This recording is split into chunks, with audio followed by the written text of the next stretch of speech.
Hey guys, it's Todd. I'm sitting outside my palatial estate on a Wednesday evening, and I thought it'd be cool to talk about a little worship tip regarding the use of clicks or a metronome in live worship. This is a very common thing now. A lot of churches have in-ear monitoring, whether through an Aviom system or through in-ear packs, and so kind of the norm these days is to use a click track or a metronome to keep the band in time, that they play to the click. And I will tell you that I am a recent convert to the live click use thing.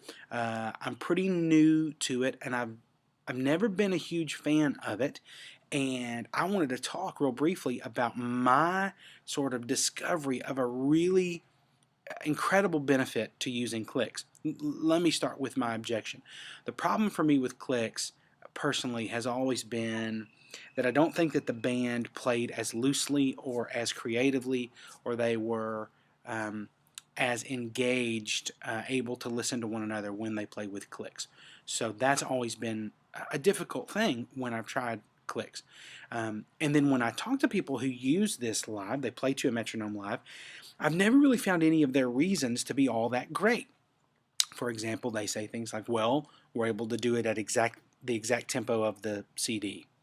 Okay, that's fine, I guess.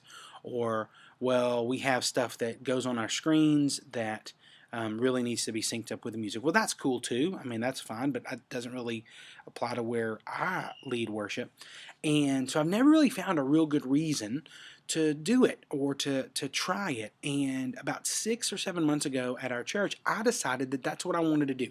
I wanted to try to do live clicks and just see, is there a benefit that I haven't heard yet? And I will say there absolutely is, okay?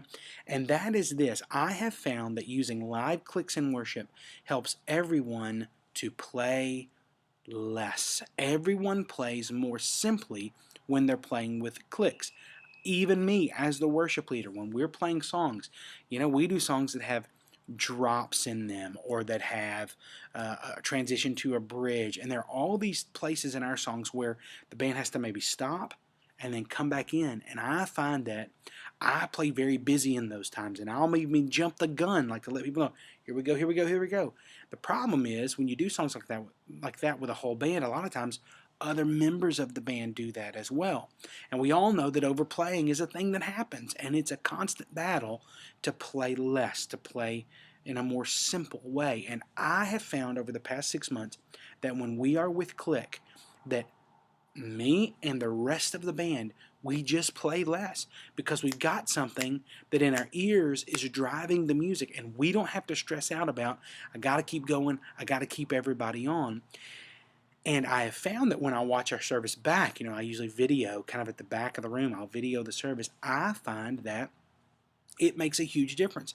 We sound different. We're playing in a more relaxed style, and I think it makes the entire worship set go better. We just sound better when we play less. And so I have found that to be, for me, an absolute convincing thing. It's totally convinced me of using Clicks Live. I think that it helps us tremendously, and I think it's just easier. Everybody is just kind of locked in. There's less stress. Everyone's able to kind of lay back, and that then helps the band to already be thinking of what's coming next in the song, which is always important. Now, I will tell you, if you're thinking about using clicks, one thing that can be very hard and very difficult is looking the same and sounding the same when you first start. And this is what I mean. When we started using clicks live, we had a couple of people come up to us, some musicians, some not, who said, something's different about y'all's playing. We even had one woman who's not a musician say, you guys are playing, I don't know, it's kind of robotic. And she was exactly right. I mean, we were so stressed out. We weren't moving, we weren't smiling.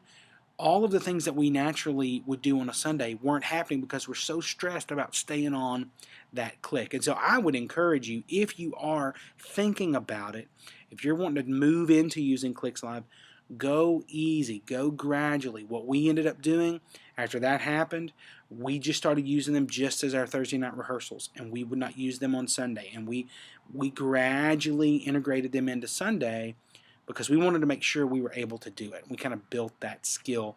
We were able to do it. So anyway, that's just a real quick worship tip on clicks. I don't know if you've ever heard anybody talk that way about clicks, but to me, the number one benefit of using them live in worship is that everybody is a little more relaxed and they play simply, which is a good thing.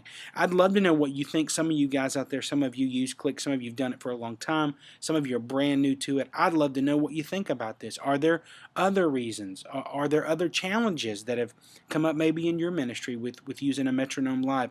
I'd love to hear about it. You can always leave a comment below. You can comment on iTunes. You can hit me up on Twitter if you want to, but just if you've got thoughts on Click, I'd love to hear it. So thanks so much for checking out the worship tip.